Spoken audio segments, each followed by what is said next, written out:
were pink, the Zafus for seating were pink. She was known for writhing on the pink floor to demonstrate varying states of tantric ecstasy. She did this naked at our board of directors meeting.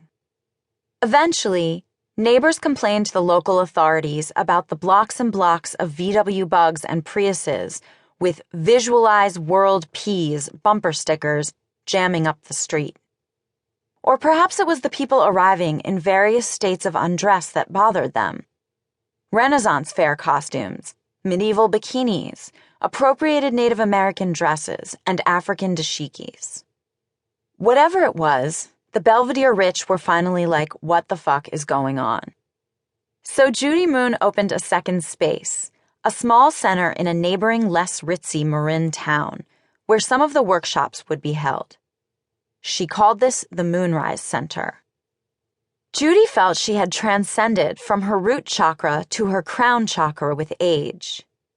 She now sought to expand the course catalog from the ecstatic body, 12-handed massage, Watsu rebirthing, paths of transcendent loving, yoni yoga, love circle, tantra levels 1, 2, and 3, and sacred dance, into a more diverse roster that included angel therapy, life after death, reclaiming the divine feminine, anti-aging medicine, and, of course, nonviolent communication.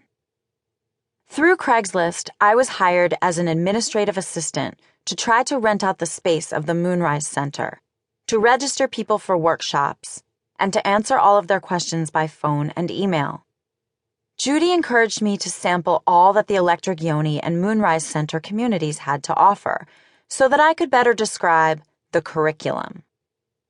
One of my first experiences engaging in the Electric Yoni oeuvre was to receive a vaginal massage by a man named Jeffrey Kivnick.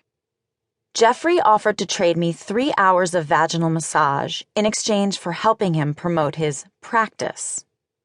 Jeffrey was in his 50s and wore a do-rag on his balding white head.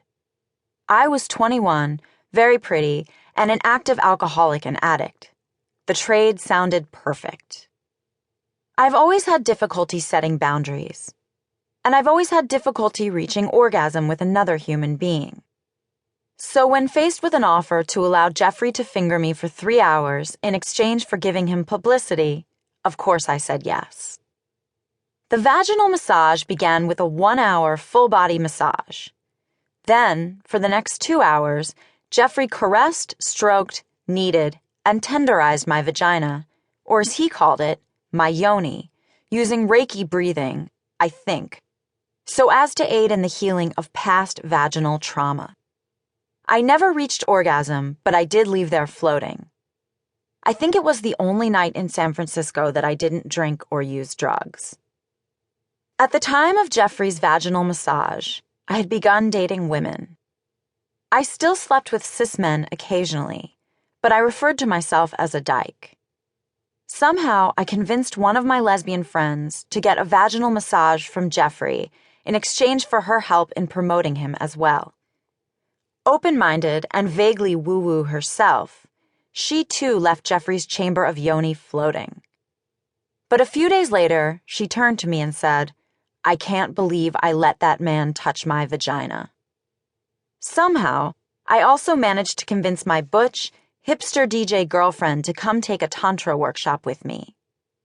I can't tell you that I know what Tantra is, even after working at Electric Yoni for a year.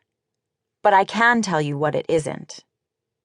On the pink rug at Judy Moon's Belvedere mansion, 10 40-something single women and 5 horny men, all Caucasian, and many wearing harem pants, ushered in the new age of sexuality by gazing into each other's eyes and chanting what sounded like vrum, vrum, vrum, vrum, over and over.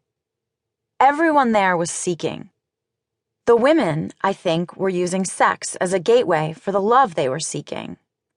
The men, I think, were using love as a gateway for the sex they were seeking. My girlfriend, wearing a newsboy cap and large transparent framed glasses, was seeking to get out of there. She did the vromming, but refused to look me in the eye. I accused her